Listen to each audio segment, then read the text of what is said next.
Hello everyone, আসসালামু আলাইকুম। আসলাম নতুন একটা ব্লগ নিয়ে মাহে রমজান উপলক্ষে।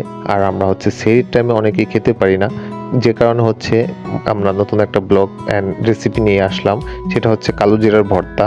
আমাদের গ্রামে খুব প্রচলিত কালো জিরার ভর্তাটা। এর জন্য আমি সবাইকে একটু দেখাবো কি করে আজকে কালো জিরার ভর্তা করব আর কিভাবে মুখে রুচি ফিরিয়ে নিয়ে আসবো। এটা হচ্ছে সেহরির টাইমে যদি একবার একটু খাওয়া হয় তাহলে মুখে দেখবেন অটোমেটিকলি রুচি চলে আসবে, আর হচ্ছে আপনি পেট ভরে ভাত খেতে পারবেন। আমরা অনেকেই জানি এই কালো জিরার ভিতরে কতগুলো গুণ আছে, অনেক গুণ আছে। এটা হচ্ছে 114টা রোগের ওষুধ। কারণ আমরা এই কালো জিরা অনেকেই ভেজে খেতে পারি বা এবং এমনি চাবিয়ে খেতে পারি। এটা যে কতটা উপকারী সেটা যে খায় সেই জানে। আমি 250 গ্রাম কালো জিরা নিয়েছি, হচ্ছে 3টা পেঁয়াজ নিয়েছি, আর হচ্ছে কাঁচামরিচ নিয়েছি, রসুন নিয়েছি। এটাকে পানি দিয়ে এখন সিদ্ধ করে আর পাটা আর পোটা দিয়ে বাটবো। এটাকে ব্লেন্ডার করা যায় না, কারণ পাটা আর পোটার মধ্যে বাটলে হচ্ছে কি আরো বেশি টেস্ট হয়। কারণ হচ্ছে ব্লেন্ডার করলে কিন্তু এরকম টেস্ট পাবেন না। বন্ধুরা, যাদের মুখে রুচি নেই, যারা সেহরিতে খেতে পারেন না, তারা একটা বার হলেও টেস্ট করে দেখবেন যে এই কালো জিরা ভর্তাটা খেলে মুখে রুচি ফিরে আসে কিনা। আমি সত্যি বললাম না মিথ্যা বললাম? তো আপনারা একবার ট্রাই করে দেখতে পারেন। যদি এই ভিডিওটা আপনাদের উপকারে আসে তাহলে আপনারা বেশি বেশি লাইক আর কমেন্ট শেয়ার করে সবার মাঝে ছড়িয়ে দিবেন এবং সবাইকে দেখার জন্য সুযোগ করে দিবেন। যদিও এই ভর্তাটা বানাতে অনেক পরিশ্রম হবে, হাতের অনেক কষ্ট হবে, তবুও আপনারা একটু ট্রাই করে দেখবেন বাসায়। আপনাদের সবারই ভালো হবে এবং সবারই মুখে রুচি ফিরে আসবে ইনশাআল্লাহ।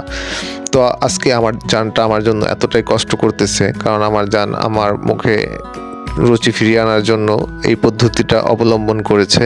আর আমার জানটা সবসময় আমাকে খুব কেয়ার করে এবং আমার কিসে ভালো লাগে, কি করলে কি হয়, সেটা খুবই খুবই খুবই খুবই কেয়ার করে। তো আমি আমার জীবনটাকে ধন্য মনে করি, এমন একটা বউ আমি পেয়েছি।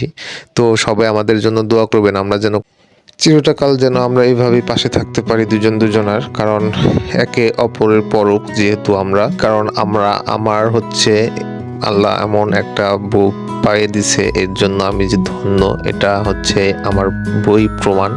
কারণ আমার বউটা আমাকে অনেক কেয়ার করে এবং তার যতই কষ্ট হোক না কেন সে ওটা করবে, আমার জন্য হলেও করবে। কারণ আমার জন্য আমার বউ অনেক ত্যাগ স্বীকার করেছে, এখনও ত্যাগ স্বীকার করে যাচ্ছে। আমি আশা করি আমার বউটার মুখে আমি একদিন হলেও, একটা দিন হলেও অন্তত হাসি ফোটাতে পারবো। আল্লাহর কাছে চাওয়া আমার এই ভালোবাসাটা যেন সারা জীবন এইভাবেই বেঁচে থাকে আমাদের দুজনের মধ্যে।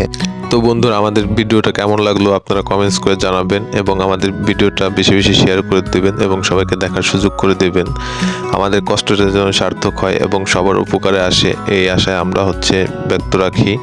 আপনাদের উপকার যেন আমরা সবসময় করতে পারি আর আপনাদের মধ্যে যেন ভালো ভালো ভিডিও নিয়ে আমরা আসতে পারি। আমাদের জন্য দোয়া করবেন সবাই। ভর্তা বানানো দেখে আমার জিভে আগেই জল চলে আসছে। আমার মনে হচ্ছে যেন আমার মুখের রুচি এখনই বেড়ে গেছে। আর হচ্ছে বউয়ের এত কষ্ট দেখে আমার সত্যি সত্যি আমি সুস্থ হয়ে গেছি, কারণ আমার মুখের রুচি অলরেডি চলে আসছে, যেহেতু জিভে জল চলে আসছে ভর্তাটা দেখেই, ভর্তাটা বানানো দেখেই। আমি শিওর আমার বউয়ের এই কষ্টটা ব্যর্থ হবে না, কারণ আমার বউয়ের এই কষ্টটা পূর্ণতা পাবে। কারণ আমি সত্যি আজকে রাতে অনেক ভাত খেতে পারবো এই ভর্তাটা দিয়ে। তো আমি আমার বউটার জন্য অনেক অনেক অনেক অনেক অনেক দোয়া করি। আমার বউটা যেন সবসময় এরকম সুস্থ সবল এবং ভালো থাকে সবসময়। আপনারাও দোয়া করবেন আমার বউটার জন্য।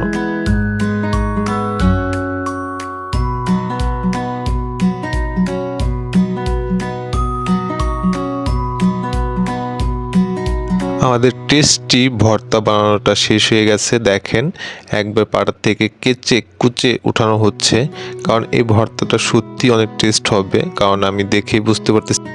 সবাই ভালো থাকবেন, সুস্থ থাকবেন, আল্লাহ হাফেজ।